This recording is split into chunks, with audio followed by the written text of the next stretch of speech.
a été avec un laisser-aller, avec une attitude qui a été proche, je dirais, d'une attitude d'indifférence. On a fait passer en mettant, je dirais, la première réaction qui était une réaction d'indignation. Quelques jours plus tard, vous savez qu'avec Covid, avec toutes les mesures de restriction de circulation, le barreau de Beyrouth a mis en place une cellule de crise pour permettre à tous les prisonniers, à toutes les personnes arrêtées, de pouvoir, à travers une cellule de crise, c'est-à-dire à travers aussi des moyens techniques, de pouvoir présenter des mises en liberté online.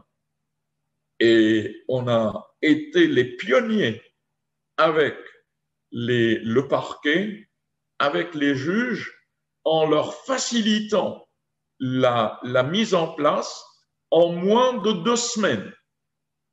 Et on a été 24 heures sur 24, 6 sur 7, pour ne pas dire 7 sur 7, à l'appel, on répondait aux appels de toute demande de mise en liberté.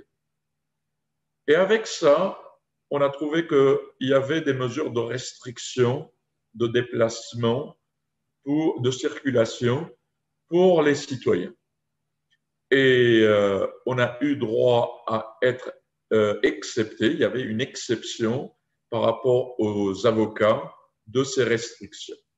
Mais le ministère de l'Intérieur a refusé d'appliquer cette exception qui était prise par le Conseil supérieur de la sécurité nationale.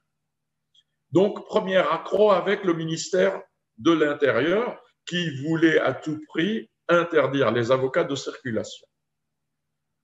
On a tenu tête en disant on a à faire, je dirais, passer les intérêts des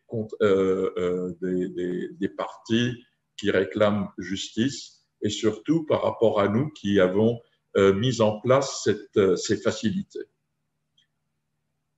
Un des avocats stagiaires passe un barrage, on l'arrête et au moment où on l'arrête, il présente sa carte d'avocat et il dit au policier qu'il est avocat. Il lui explique qu'il y a une mesure qui peut lui permettre donc de circuler. Il lui dit « et je suis avocat ». Le gendarme a voulu ou a manifestement provoqué une réaction en l'insultant. En l'insultant, l'avocat a eu une réaction, bien évidemment. Et vous savez qu'est-ce qui s'est passé? Ils l'ont roué de coups. Ils l'ont mis par terre. Ils l'ont menotté et ils l'ont pris à la caserne. C'est là où je prends le téléphone, j'appelle le procureur de la République en lui disant « Est-ce que vous savez qu'il y a un avocat qui a été arrêté? Est-ce qu'il y a je dirais, une autorisation ou un ordre donné par vous-même ?» Il m'affirme qu'il n'y a personne qui a donné cet ordre ou cette instruction. Immédiatement, je lui dis, je vais me diriger là où il se trouve et je vais le récupérer. C'est ce qui a été fait. J'ai récupéré du dedans de la gendarmerie l'avocat et on a présenté une plainte. Vous savez qu'est-ce qu'il en est de cette plainte? La plainte a été classée. On est choqué. On relève le fait, personne ne répond. Quelques semaines plus tard, un avocat à un carrefour. Un gendarme il y a eu un incident avec le gendarme et le gendarme prend son casque et lui donne un coup sur la tête. On intervient, on dit il ne faut pas que ça soit pris comme la dernière fois, on l'amène devant la gendarmerie. Au commissariat, au moment où il devait déposer sa plainte, le même gendarme qui l'a roué de coups avec son casque entre au commissariat et là aussi, il le frappe devant le commissaire, lequel il n'a pas réagi. On fait état de cette atteinte. Je prends le téléphone, j'appelle le parquet. Le parquet, au lieu de prendre je dirais, mon appel avec son sérieux, il me dit, mais c'est l'avocat qui doit répondre aussi et respecter le policier. Je dis, mais c'est pas ça mon souci. Mon souci, c'est il y a eu une autre atteinte au-dedans du commissariat et c'est quelque chose qu'on ne peut pas accepter. La réponse, je sais ce que je dois faire. On ferme, j'appelle monsieur le premier juge. Et c'est là où il m'affirme qu'il va traiter l'affaire. Et ô combien la déception est grande. Parce que le soir même, l'avocat a été arrêté, emprisonné. Et je pense qu'on commence à amasser des coups qu'on n'arrive plus à accepter ou admettre. Bien évidemment, quelques semaines plus tard, il y a eu un avocat peut-être qui a outrepassé, je dirais, les bonnes manières et il a commencé à attaquer de face nommément des juges et je dirais qu'il les a attaqués de corruption. Le barreau a pris des mesures directes disciplinaires et vous savez que les mesures disciplinaires ne sont pas des mesures qu'on diffuse. Et donc, on a pris les mesures nécessaires. Il y a eu plusieurs plaintes contre lui, mais on ne pouvait pas les annoncer publiquement. On reçoit une lettre du premier juge disant qu'il y a un avocat qui a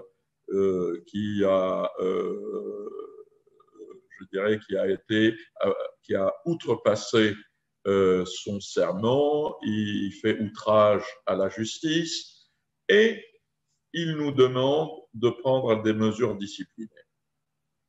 On reçoit la lettre au moment même. Je prends le téléphone. Personnellement, j'appelle l'avocat pour le convoquer immédiatement. Il me fait part que sa maison est encerclée par des gendarmes. Je lui dis, est-ce que tu es à la maison? Il me dit, non, je suis au cabinet. Je lui dis, très bien, si tu es au cabinet, est-ce que le cabinet est encerclé? Il me dit, non. Je lui dis, je t'attends immédiatement. Il lui a fallu juste descendre de son immeuble pour être tabassé, menotté, conduit à une caserne et encore une fois, sans aucun respect des conditions qui s'imposent à l'arrestation d'un avocat. J'entends bien par là que, premièrement, il faut appeler le bâtonnier, le mettre au courant, demander à un juge de le soumettre à un interrogatoire, de ne pas le laisser devant le commissaire. Et tout ça, ça a été outrepassé. On fait immédiatement une réunion d'urgence avec le conseil du barreau. On demande au commissaire du palais d'appeler immédiatement le parquet et surtout le juge qui a pris cette instruction.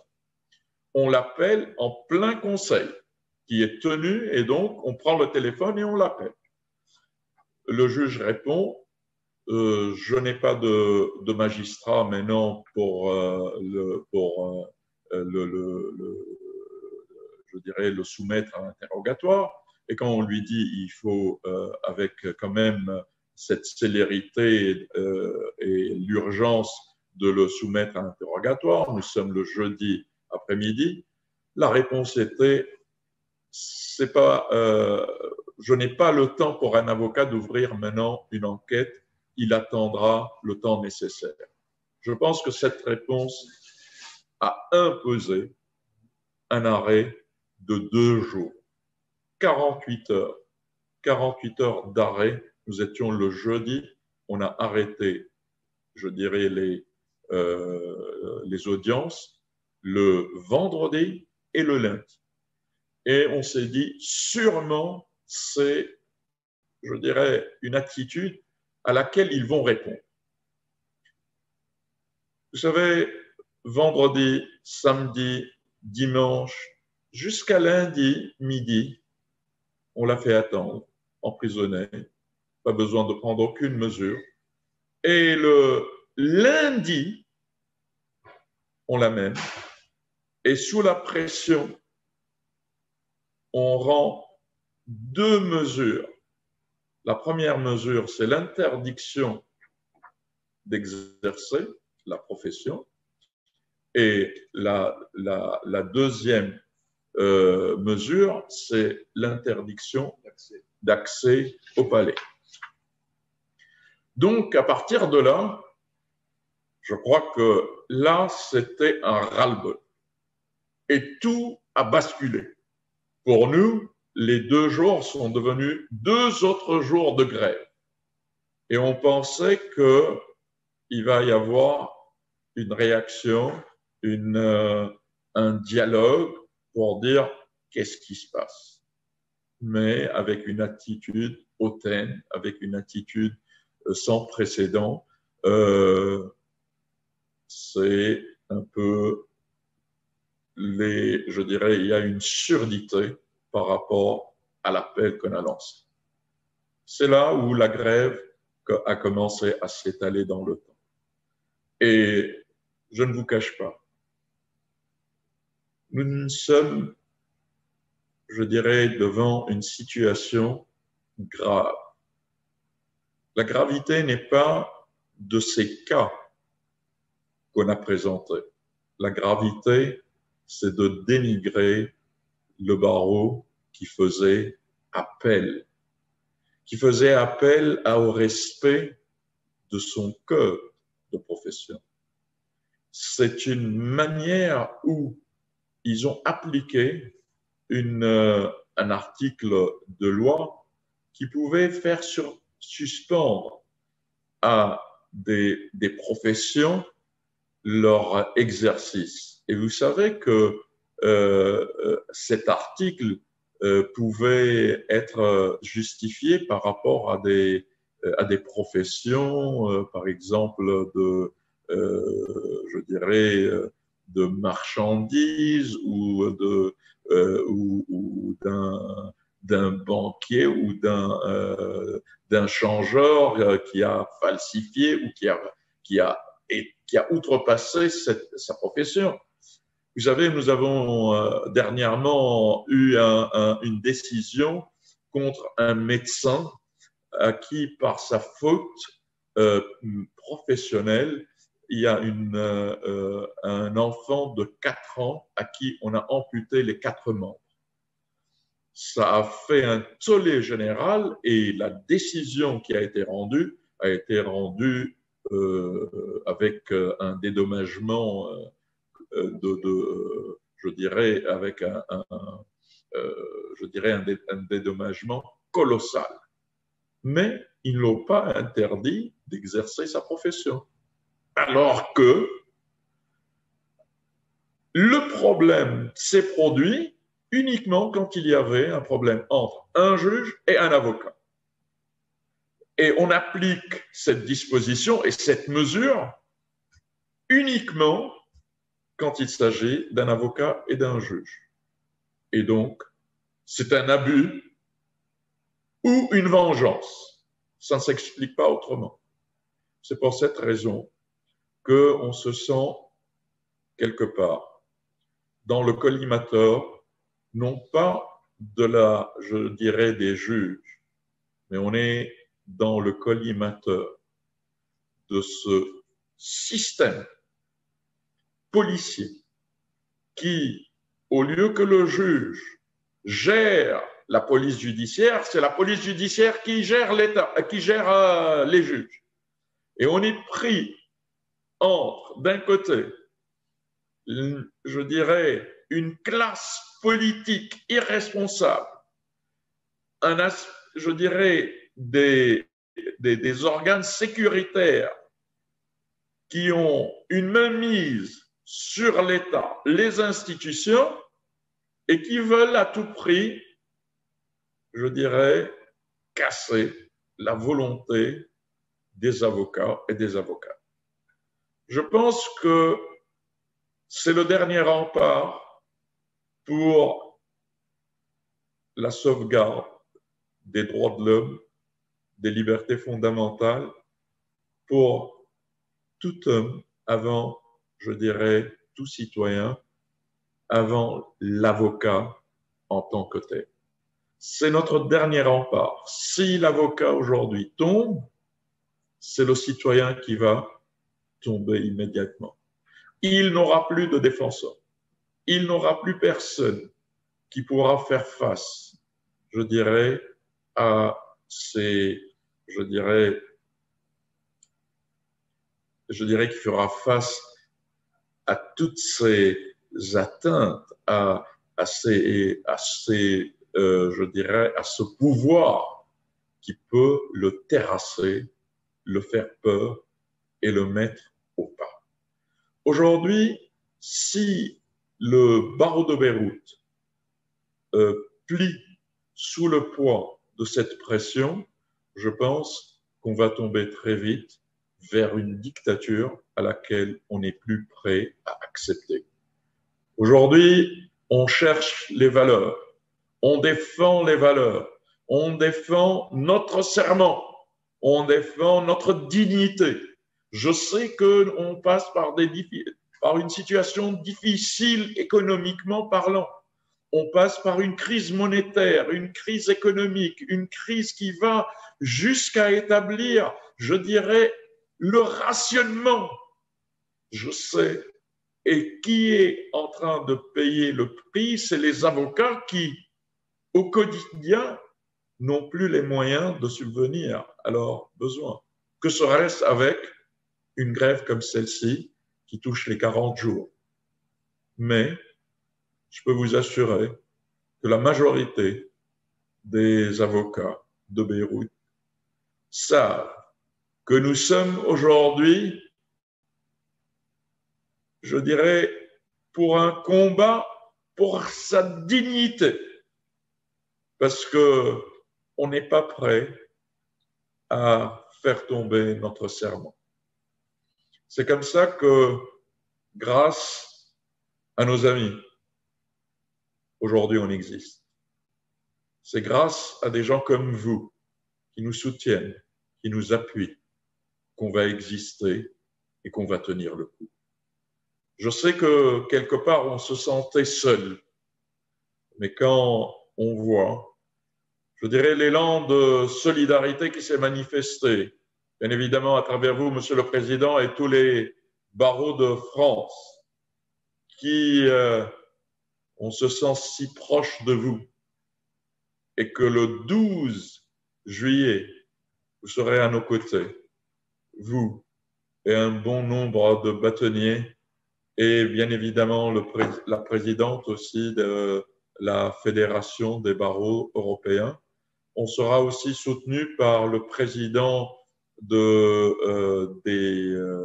l'Union des avocats arabes, le bâtonnier du Caire, d'Égypte, le bâtonnier d'Irak, de Bagdad, et bien évidemment, on sera soutenu par cette solidarité qui s'est exprimée à travers vous, votre personne, et la personne de tous les avocats à travers, je dirais, le monde et le réseau de solidarité qui s'est exprimé. Merci de nous faire exister. Merci de croire à ce combat qu'aujourd'hui on mène, non pas uniquement pour les avocats, ô combien important pour les avocats, mais pour un pays qui aujourd'hui, à travers le barreau de Beyrouth, devient un levier d'espérance pour tout un pays. C'est de ce combat que je fais appel à votre solidarité, à votre appui et à votre amitié. Merci d'avoir répondu présent.